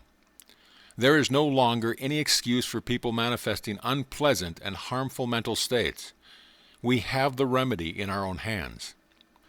We acquire habits of thought, feeling, and action by repeated use. We may be born with a tendency in a certain direction, or we may acquire tendency by suggestion from others, such as the examples of those around us, suggestions from reading, listening to teachers. We are a bundle of mental habits. Each time we indulge in an undesirable thought or habit, the easier does it become for us to repeat that thought or action. Mental scientists are in the habit of speaking of desirable thoughts or mental attitudes as positive, and of the undesirable ones as negative. There is a good reason for this. The mind instinctively recognizes certain things as good for the individual to which it belongs, and it clears the path for such thoughts, and interposes the least resistance to them. They have a much greater effect than an undesirable thought possesses, and one positive thought will counteract a number of negative thoughts. The best way to overcome undesirable or negative thoughts and feelings is to cultivate the positive ones. The positive thought is the strongest plant, and will in time starve out the negative one by withdrawing from it the nourishment necessary for its existence. Of course, the negative thought will set up a vigorous resistance at first, for it is a fight for life with it. In the slang words of the time, it sees its finish if the positive thought is allowed to grow and develop, and consequently it makes things unpleasant for the individual until he has started well into the work of starving it out.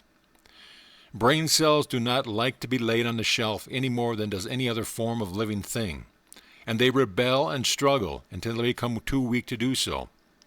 The best way is to pay as little attention as possible to these weeds of the mind, but put in as much time as possible watering, caring for and attending to the new and beautiful plants in the garden of the mind. For instance, if you are apt to hate people, you can best overcome the negative thought by cultivating love in its place. Think love and act it out, as often as possible. Cultivate thoughts of kindness and act as kindly as you can to everyone with whom you come in contact. You will have trouble at the start, but gradually love will master hate, and the latter will begin to droop and wither. If you have a tendency towards the blues, cultivate a smile and a cheerful view of things. Insist upon your mouth wearing upturned corners, and make an effort of the will to look upon the bright side of things. The blue devils will set up a fight, of course, but pay no attention to them. Just go on cultivating optimism and cheerfulness. Let bright, cheerful, and happy be your watchword, and try to live it out. These recipes may seem very old and time-worn, but they are psychological truths and may be used by you to advantage. If you once comprehend the nature of the thing, the affirmations and autosuggestions of the several schools may be understood and taken advantage of. You may make yourself energetic instead of slothful, active instead of lazy by this method. It is all a matter of practice and steady work. New thought people often have much to say about holding the thought, and indeed it is necessary to hold the thought in order to accomplish results. But something more is needed. You must act out the thought until it becomes a fixed habit within you. Thoughts take form in action, and in turn actions influence thought.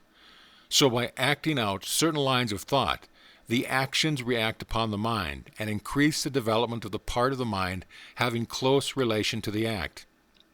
Each time the mind entertains a thought, the easier becomes the resulting action, and each time an act is performed, the easier becomes the corresponding thought. So you see the things work both ways, action and reaction. If you feel cheerful and happy, it is very natural for you to laugh. And if you will laugh a little, you will begin to feel bright and cheerful. Do you see what I am trying to get at? Here it is in a nutshell. If you wish to cultivate a certain habit of action, begin by cultivating the mental attitude corresponding to it. And as a means of cultivating that mental attitude, start in to act out or go through the motions of the act corresponding to the thought. Now see if you cannot apply this rule. Take up something that you feel really should be done, but which you do not feel like doing. Cultivate the thought leading up to it, saying to yourself, I like to do so-and-so, and then go through the motions, cheerfully, remember, and act out the thought you like to do the thing. Take an interest in the doing. Study out the best way to do it. Put brains into it. Take a pride in it. And you will find yourself doing the thing with a considerable amount of pleasure and interest. You will have cultivated a new habit. If you prefer to try it on some mental trait of which you wish to be rid, it will work the same way. Start in to cultivate the opposite trait and think it out and act it out for all you are worth. Then watch the change that will come over you. Don't be discouraged at the resistance you will encounter at first, but sing gaily, I can and I will, and get to work in earnest. The important thing in this work is to keep cheerful and interested. If you manage to do this, the rest will be easy. End of chapter. Chapter 13, The Attractive Power, Desire Force. We have discussed the necessity of getting rid of fear, that your desire may have full strength with which to work. Supposing that you have mastered this part of the task, or at least started on the road to mastery, I will now call your attention to another important branch of the subject. I allude to the subject of mental leaks. Now, I don't mean the leakage arising from your failure to keep your own secrets. That is also important, but forms another story. The leakage I am now referring to is that occasioned by the habit of having the attention attracted to and distracted by every passing fancy. In order to attain a thing, it is necessary that the mind should fall in love with it and be conscious of its existence, almost to the exclusion of everything else. You must get in love with the thing you wish to attain, just as much as you would if you were to meet the girl or man you wish to marry. I do not mean that you should become a monomaniac upon the subject and should lose all interest in everything else in the world. That won't do, for the mind must have recreation and change. But I do mean that you must be so set upon the desired thing that all else will seem a secondary importance. A man in love may be pleasant to everyone else, and may go through the duties and pleasures of life with good spirit, but underneath it all he is humming to himself just one girl, and every one of his actions is bent toward getting that girl and making a comfortable home for her. Do you see what I mean? You must get in love with the thing you want, and you must get in love with it in earnest, None of this latter-day flirting, on today, off tomorrow sort of love. But the good old-fashioned kind that used to make it impossible for a young man to get to sleep unless he took a walk around his best girl's house, just to be sure it was still there. Well, that's the real kind. And the man or woman in search of success must make of that desired thing his ruling passion. He must keep his mind on the main chance. Success is jealous. That's why we speak of her as feminine. She demands a man's whole affection, and if he begins flirting with other fair charmers, she soon turns her back on him. If a man allows his strong interest in the main chance to be sidetracked, he will be a loser. Mental forces operate best when it is concentrated. You must give to the desired thing your best and most earnest thought, just as the man who is thoroughly in love will think out plans and schemes whereby he may please the fair one. So will the man who is in love with his work or business give it his best thought, and the result will be that of 101 plans will come into his field of consciousness, many of which are important. The mind works on the subconscious plane, remember, and almost always along the lines of the ruling passion or desire. It will fix up things and patch together plans and schemes, and when you need them the most, it will pop them into your consciousness, and you will feel like hurrahing, just as if you would have received some valuable aid from outside. But if you scatter your thought force, the subconscious mind will not know just how to please you, and the result is that you are apt to put off from this source of aid and assistance. Besides this, you will miss the powerful results of concentrated thought in the conscious working of the details of your plans. And then against the man whose mind is full of dozen interests fails to exert the attracting power that is manifested by the man of one ruling passion. And he fails to draw to him persons, things, and results that will aid in the working out of his plans, and will also fail to place him in the current of attraction whereby he is brought into contact with those who will be glad to help him because of a harmonious interest. I have noticed in my own affairs that when I would allow myself to be sidetracked by anything outside of my regular line of work, it would be only a short time before my receipts dropped off, and my business showed signs of a lack of vitality. Now, many may say that this was because I left undone some things that I would have done if my mind had been centered on the business. This is true, but I have noticed like results in cases where there was nothing to be done. Cases in which the seed was sown and the crop was awaited. And in just such cases, as soon as I directed my thought to the matter, the seed began to sprout.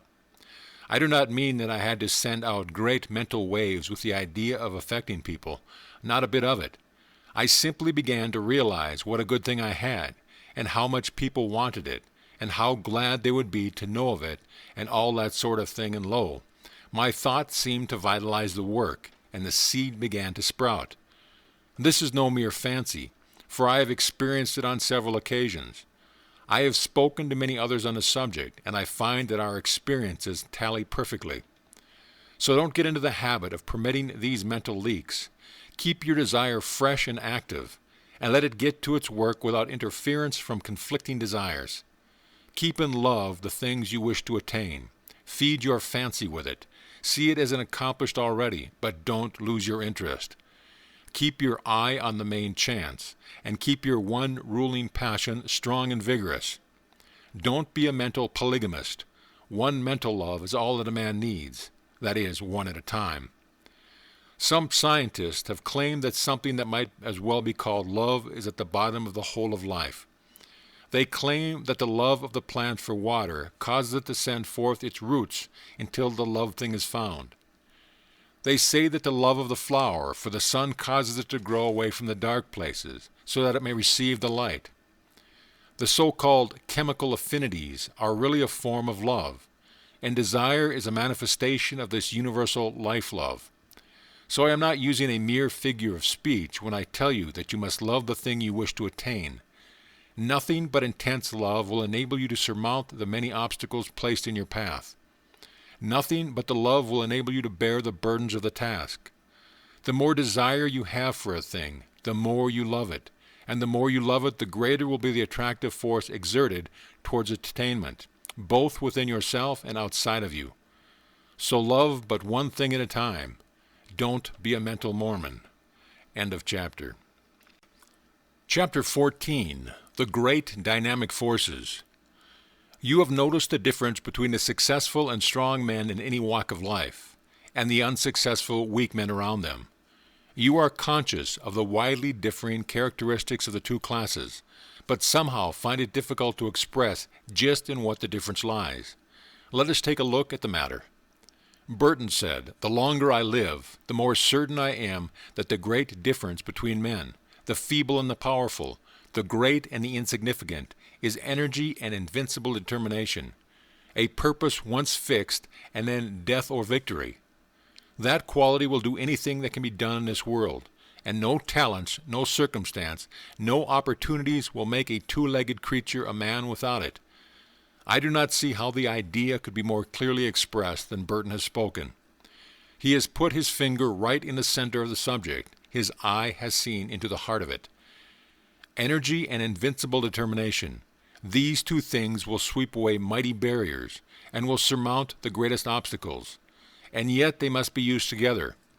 Energy without determination will go to waste. Lots of men have plenty of energy. They are full to overflowing with it, and yet they lack concentration. They lack the concentrated force that enables them to bring their power to bear upon the right spot. Energy is not nearly so rare a thing as many imagine it to be. I can look around me at any time and pick out a number of people I know who are full of energy. Many of them are energy plus, and yet, somehow, they do not seem to make any headway. They are wasting their energy all the time. Now they are fooling with this thing, now meddling with that. They will take up some trivial thing of no real interest or importance, and waste enough energy and nervous force to carry them through a hard day's work. And yet when they are through, nothing has been accomplished. Others who have plenty of energy fail to direct it by the power of the will toward the desired end. Invincible determination, those are the words. Do they not thrill you with their power? If you have something to do, get to work and do it. Marshal your energy, and then guide and direct it by your will. Bestow upon it that invincible determination, and you will do the thing. Everyone has within him a giant will, but the majority of us are too lazy to use it. We cannot get ourselves nerved up to the point at which we can truthfully say, "I will." If we can but pluck up the courage to that point, and will then pin it in place so that it will not slip back, we will be able to call into play that wonderful power, the human will. Man, as a rule, has but the faintest conception of the power of the will. But those who have studied along the occult teachings know that the will is one of the most dynamic forces of the universe, and if harnessed and directed properly, it is capable of accomplishing almost miraculous things. Energy and invincible determination. Aren't they magnificent words? Commit them to memory. Press them like a die into the wax of your mind, and they will be a constant inspiration to you in hours of needs. If you can get these words to vibrating in your being, you will be a giant among pygmies. Say these words over and over again, and see how you are filled with new life. See how your blood will circulate, how your nerves will tingle. Make these words a part of yourself, and then go forth anew to the battle of life, encouraged and strengthened. Put them into practice. Energy and invincible determination. Let that be your motto in your workaday life, and you will be one of those rare men who are able to do things. Many persons are deterred from doing their best by the fact that they underrate themselves by comparison with the successful ones of life, or rather overrate the successful ones by comparison with themselves. One of the curious things noticed by those who are brought in contact with the people who have arrived is the fact that these successful people are not extraordinary at all. You meet with some great writer, and you are disappointed to find him very ordinary indeed. He does not converse brilliantly, and in fact, you know a score of everyday people who seem far more brilliant than this man who dazzles you by his brightness in his books. You meet some great statesman, and he does not seem nearly so wise as lots of old fellows in your own village, who waste their wisdom upon the desert air. You meet some great captain of industry, and he does not give you the impression of the shrewdness so marked in some little bargain-driving trader in your own town. How is this, anyway? Are the reputations of these people fictitious, or what is the problem? The problem is this: you have imagined these people to be made of superior metal, and are disappointed to find them made of the same stuff as yourself and those about you. But you ask, wherein does their greatness of achievement lie? Chiefly in this: belief in themselves and in their inherent power, in their faculty to concentrate on the work in hand, when they are working, and in their ability to prevent leaks of power when they are not working. They believe in themselves and make every effort count. Your village-wise man spills his wisdom on every corner and talks to a lot of fools, when if he really were wise, he would save up his wisdom and place it where it would do some good work. The brilliant writer does not waste his wit upon every corner. In fact, he shuts the drawer in which he contains his wit, and opens it only when he is ready to concentrate and get down to business. The captain of industry has no desire to impress you with his shrewdness and smartness. He never did, even when he was young. While his companions were talking and boasting and blowing, this future successful financier was sawing wood and saying nothing. The great people of the world, that is, those who have arrived, are not very different from you or me or the rest of us. All of us are about the same at the base. You have only to meet them to see how very ordinary they are after all. But don't forget the fact that they know how to use the material that is in them, while the rest of the crowd does not, and in fact even doubts whether the true stuff is there.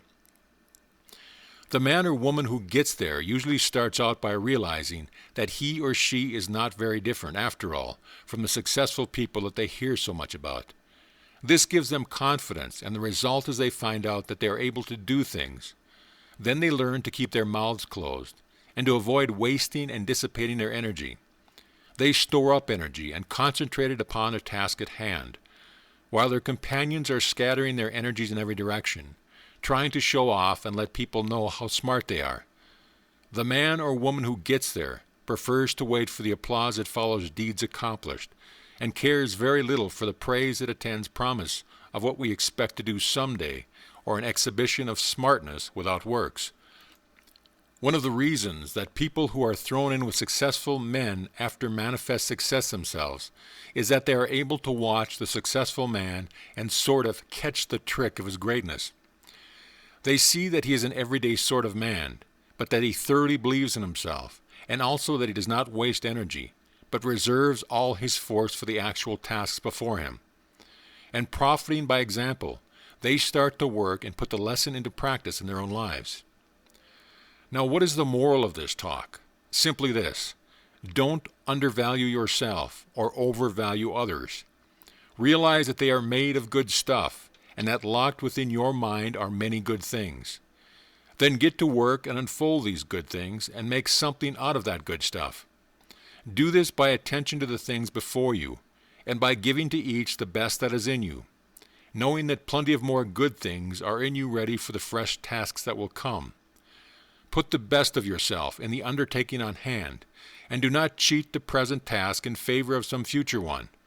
Your supply is inexhaustible. And don't waste your good stuff on the crowd of gapers, watchers, and critics who are standing around watching you work. Save your good stuff for your job, and don't be in too much of a hurry for applause. Save up your good thoughts for copy. If you are a writer, save your bright screams for actual practice. If you are a businessman, save up your wisdom for occasion. If you are a statesman, in each case, avoid the desire to scatter your pears now, well, before the gaping crowd that wants to be entertained by a free show. Nothing very high about this teaching, perhaps, but it is what many of you need very much. Stop fooling around and get down to business. Stop wasting good raw material and start to work making something worthwhile. End of chapter. Chapter 15. Claiming Your Own. In a recent conversation, I was telling a woman to pluck up courage and to reach out for a certain good thing for which she had been longing for many years, and which at last appeared to be in sight. I told her that it looked as if her desire was about to be gratified, that the law of attraction was bringing it to her. She lacked faith and kept on repeating, "Oh, it's too good to be true. It's too good for me." She had not emerged from the worm of the dust stage, and although she was in sight of the promised land, she refused to enter it because it was too good for her. I think I succeeded in putting sufficient ginger in her to enable her to claim her own, for the last reports indicate that she is taking possession. But that is not what I wish to tell you. I want to call your attention to the fact that nothing is too good for you. No matter how great the thing may be, no matter how undeserving you may seem to be, you are entitled to the best there is. For it is your direct inheritance, so don't be afraid to ask, demand, and take. The good things of the world are not the portion of any favored sons. They belong to all, but they come only to those who are wise enough to recognize that the good things are theirs by right, and who are sufficiently courageous to reach out for them. Many good things are lost for want of asking. Many splendid things are lost to you because of your feelings that you are unworthy of them. Many great things are lost to you because you lack the confidence and courage to demand and take possession of them. None but the brave deserves the fair, says an old adage, and the rule is true in all lines of human effort. If you keep on repeating that you are unworthy of the good thing, that it is too good for you, the law will apt to take you at your word and believe what you say. That's a peculiar thing about the law. It believes what you say. It takes you in earnest. So beware what you say to it, for it will be apt to give credence. Say to it that you are worthy of the best there is, and that there is nothing too good for you. And you will be likely to have the law take you in earnest and say, I guess he is right. I am going to give him the whole bake shop if he wants it. He knows his right, and what's the use of trying to deny it to him? But if you say, oh, it's too good for me, the law will probably say, well, I wouldn't wonder but that it is so. Surely he ought to know, and it isn't for me to contradict him. And so it goes. Why should anything be too good for you? Did you ever stop to think just what you are? You are a manifestation of the whole thing and have a perfect right to all there is. Or if you prefer it this way, you are a child of the infinite and are heir to it all. You are telling the truth in either statement or both. At any rate, no matter what you ask, you are merely demanding your own. And the more in earnest you are about demanding it, the more confident you are receiving it. The more will you use in reaching out for it, the surer you will be to obtain it.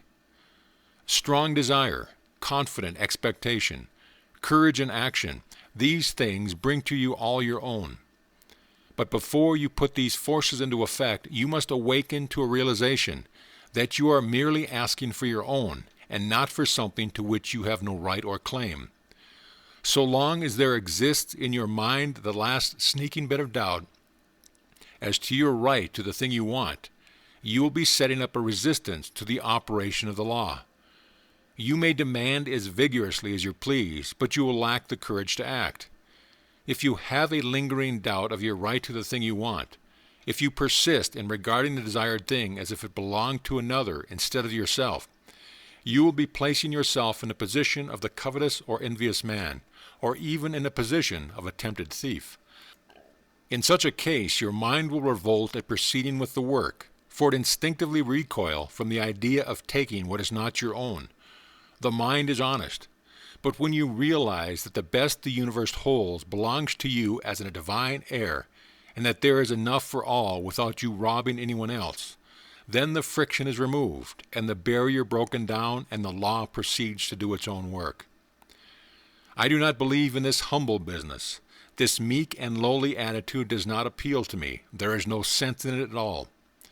The idea of making a virtue of such things, when man is the heir of the universe, and is entitled to whatever he needs for his growth, happiness, and satisfaction.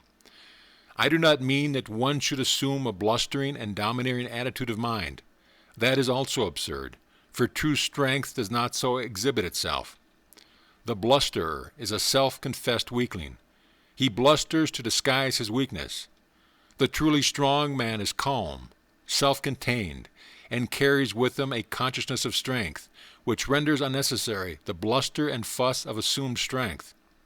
But get away from this hypnotism of humility, this meek and lowly attitude of mind.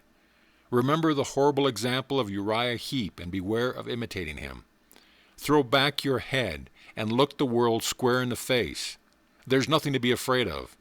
The world is apt to be as much afraid of you as you are of it, anyway. Be a man or woman and not a crawling thing. And this applies to your mental attitude as well as your outward demeanor. Stop this crawling in your mind. See yourself as standing erect and facing life without fear, and you will gradually grow in your ideal. There is nothing that is too good for you, not a thing. The best there is not beginning to be good enough for you, for there are still better things ahead.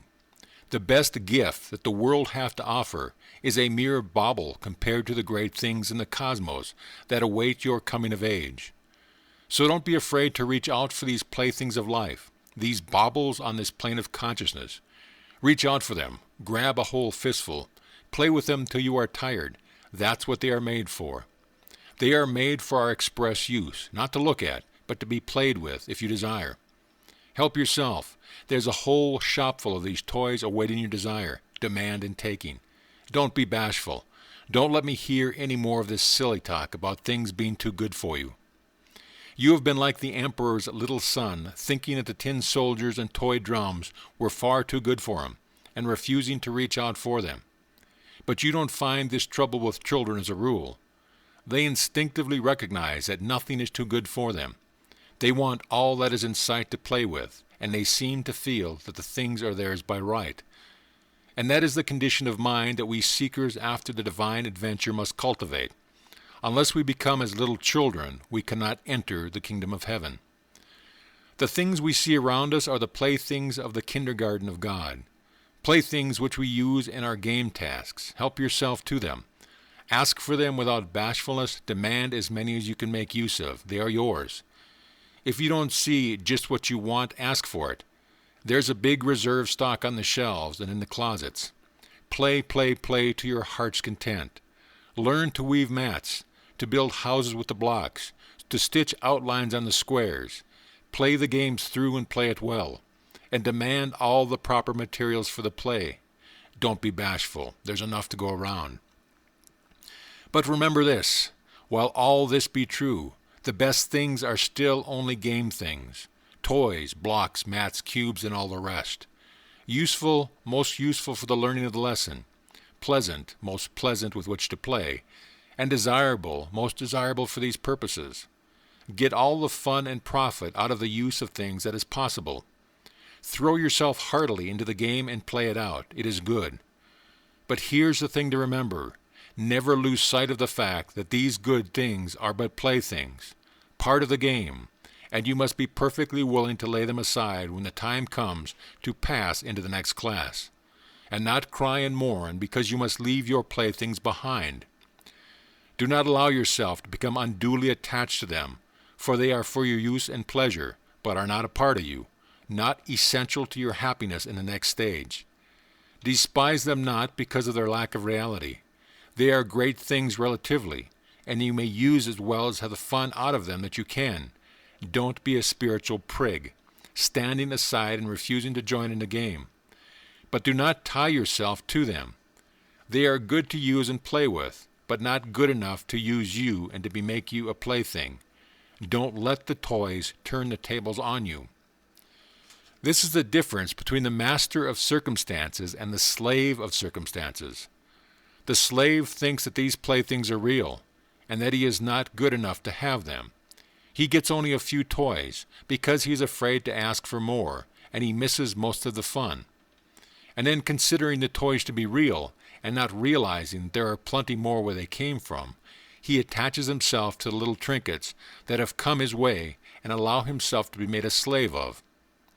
He is afraid that they may be taken away from him, and he is afraid to toddle across the floor and help himself to the others. The master knows that all of his are for the asking.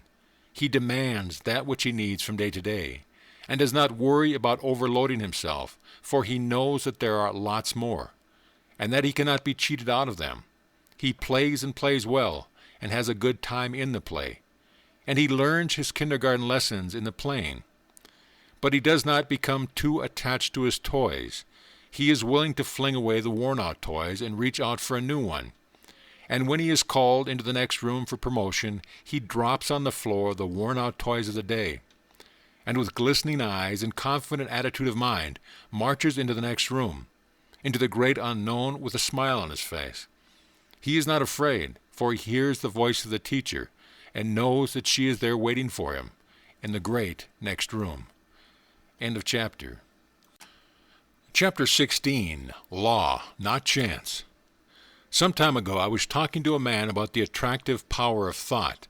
He said that he did not believe that thought could attract anything to him, and that it was all a matter of luck. He had found, he said, that ill luck relentlessly pursued him, and that everything he touched went wrong. It always had, and always would, and he had grown to expect it. When he undertook a new thing, he knew beforehand that it would go wrong, and that no good would come of it. Oh no. There wasn't anything in the theory of attractive thought so far as he could see. It was all a matter of luck. This man failed to see that by his own confession he was giving a most convincing argument in the favor of the law of attraction. He was testifying that he was always expecting things to go wrong, and that they always came about as expected.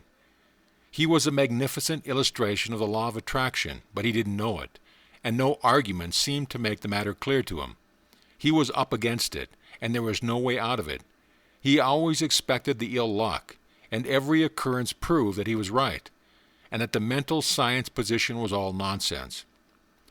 There are many people who seem to think that the only way in which the law of attraction operates is when one wishes hard, strong and steady. They do not seem to realize that a strong belief is as efficacious as a strong wish. The successful man believes in himself and his ultimate success, and paying no attention to little setbacks, stumbles, tumbles, and slip, presses on eagerly to the goal, believing all the time that he will get there. His views and aims may alter as he progresses, and he may change his plans or have them changed for him, but all the time he knows in his heart that he will eventually get there. He is not steadily wishing he may get there. He simply feels and believes it, and thereby sets to operation the strongest forces known in the world of thought. The man who just as steadily believes he is going to fail will invariably fail. How could he help it? There is no special miracle about it. Everything he does, thinks, and says is tinctured with the thought of failure. Other people catch his spirit and fail to trust him or his ability, which occurrences he in turn sets down as but other exhibitions of his ill luck, instead of ascribing them to his belief and expectation of failure. He is suggesting failure to himself at all times, and he invariably takes on the effect of the autosuggestion. Then again, he, by his negative thought, shuts up that position of his mind from which should come the ideas and plans conducive to success, and which do come to the man who is expecting success, because he believes in it. A state of discouragement is not the one in which bright ideas come to us. It is only when we are enthused and hopeful that our minds work out the bright idea, which may be turned into account. Men instinctively feel the atmosphere of failure hovering around certain of their fellows, and on the other hand recognize something about others which leads them to say, when they hear of a temporary mishap befalling such as one, "Oh, he'll come out of all right somehow. You can't down him." It is the atmosphere caused by the prevailing mental attitude. Clear up your mental attitude. There is no such thing as chance. Law maintains everywhere, and all that happens because of the operation of law.